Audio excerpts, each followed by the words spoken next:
Hello class, welcome to yet another class of location intelligence.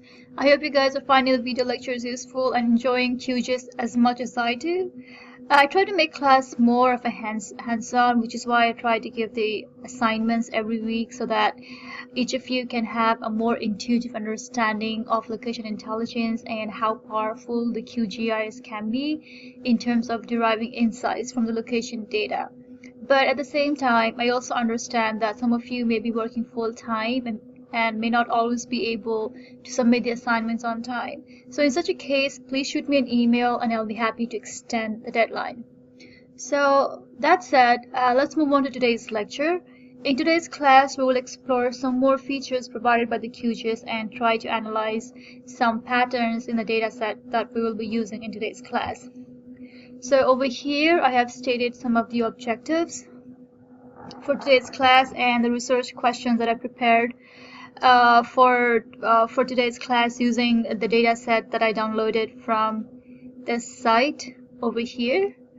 So the data set that we will be using in today's class is a global power database which is freely available in this site, and this data set is an open source data set that is maintained by World Resources Institute. They try to update this data set almost every year, almost every month, and or let's say like in every once in 3 months. So the last time this data was updated was in July 12, 2019. So we can say that this is more or less the most updated more or less the most updated data set on the global power plant database. I have already downloaded the data set so as to make a better use of our time. I already have the data set downloaded, so it's here. I'll try to okay, I have this data set open. So over here we have the country name, power plant name, and this is some indicator, and this is the capacity megawatt, that is the energy generated by each of these power plants. Over here we have the latitude and longitude information, and this is another variable indicating primary fuel, hydro, gas, and what else, wind, hydropower, waste, and all others. So that is that, and we have a lot of other information in this data set. So okay, so that's that. I just wanted to give a quick overview of the data set. I'll also be providing with a copy of this data set, don't worry about it. So okay, so now that said, let's get started. I have the QGIS open in my monitor over here. So first of all, I'm going to open up the OpenStreetMap like this, and I'm going to drag it over here, and then I'm going to bring in my data. Okay, for that I'll do this, and okay, because this data set already has latitude and longitude information, it pulls it automatically. But just in case, if this is if your data set does not contain latitude and longitude information, and instead if it contains the zip code information, use the node geometry attribute table. So this will help you with the data set, say that does not have latitude and longitude information, but if it has the zip code information, then you need to click on this option over here. But because this data set has the latitude and longitude information, we will click on here and it pulls it automatically pulls in the latitude and longitude information. So I'm going to click on add. I'm going to close this. Okay, so over here, this is all of this is a data points indicating where in the world are the power plants located. So if you don't like this blue color symbol, you can change it from here I'm pretty okay with it, so I'm just going to leave it as it is. You can also change the opacity. It all depends on, like, whether or not you like it. I'm fine with it, so I'll just keep it the way it is. And if you'd like to, change the symbol, you can use like any of these symbol. I'm fine with what I have right now, so I'm not going to choose any other symbols. But if you are not very happy with the circular, with the data points being represented by circles, then you can choose like plus sign, the triangular sign. What is this called? This is called pentagon. The pentagon sign, or the square sign, or the hexagon size, any other symbol, or maybe it's just a star. So choose any symbol that you like, but for me, I'm fine with this one, so I'll just keep it the way it is. So what we have right now is a blue circle-like structure representing where in the world the power plants are located. But remember, in our data set, we also have the information on which power plant uses which kind of fuel resource. So, for instance, this power plant in Afghanistan uses hydropower, and likewise, this power plant in Afghanistan uses gas energy, and likewise. So, what we can do over here is to ensure that the data points represent information on the primary fuel, on the different kind of primary fuel that is being used across the world. In other words, let's say we would like to represent the data points depending on what kind of primary fuel the power plants are using. So in that case, what we are going to do is we'll go to our layer styling. If you don't have this open, you can have it open by clicking on this one. And so what we'll do is, because over here we're trying to categorize the data points depending on the primary fuel attribute that's provided in our data set, we'll go over here, and the terminology in QGIS is very, very user friendly. So because, like I said, because we're trying to categorize, there is this option of deriving or generating sort of a heat map, let's say, not exactly a heat map, but sort of rendering the data points based on the categories. So we will go for categorized, and right now you don't see anything, but that's okay, it's pretty normal. So we will do, over here you have this option called column, and this will pull in all the columns that is there in your data set over here.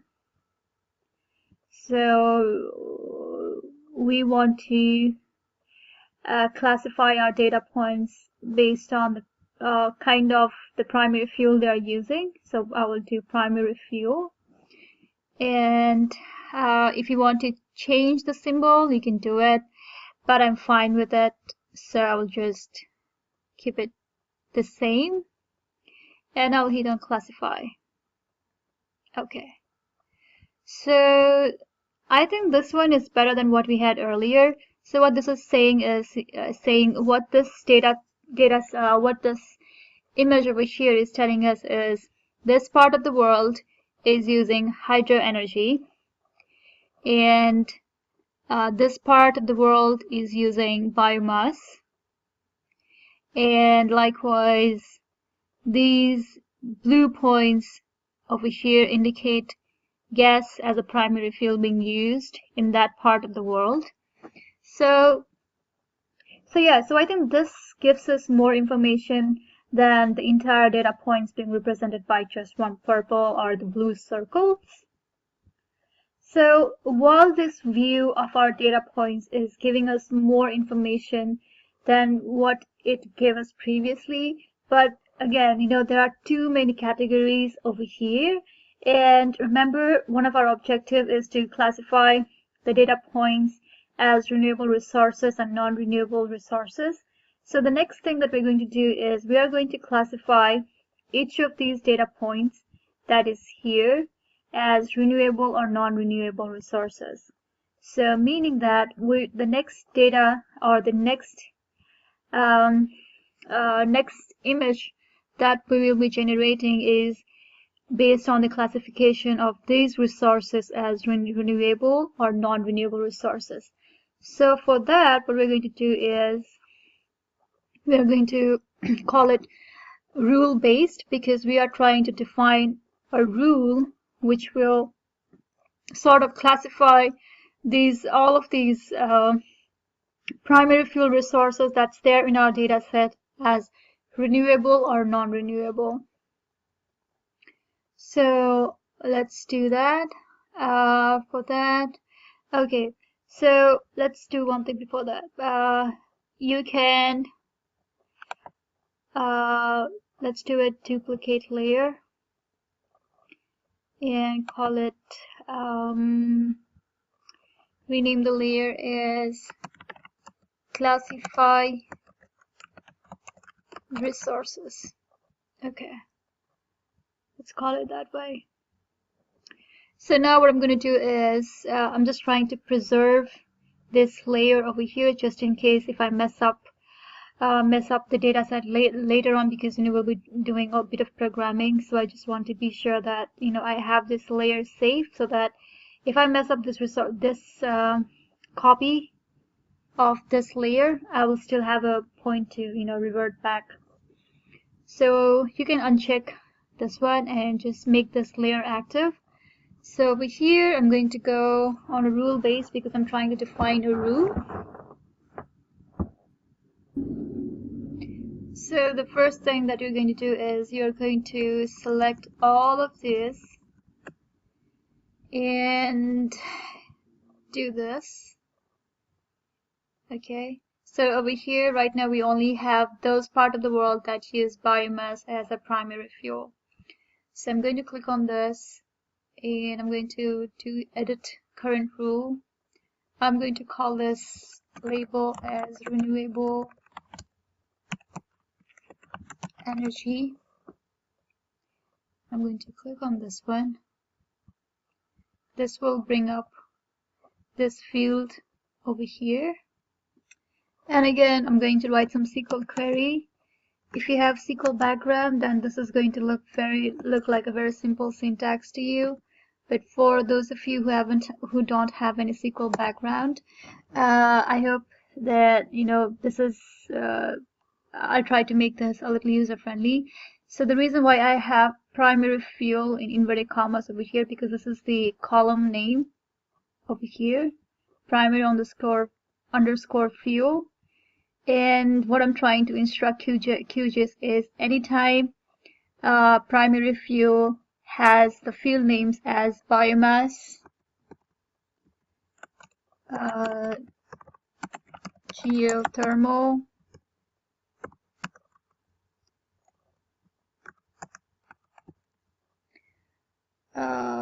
solar,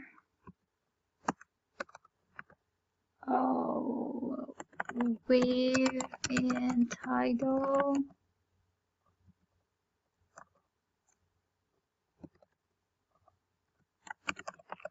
hydro.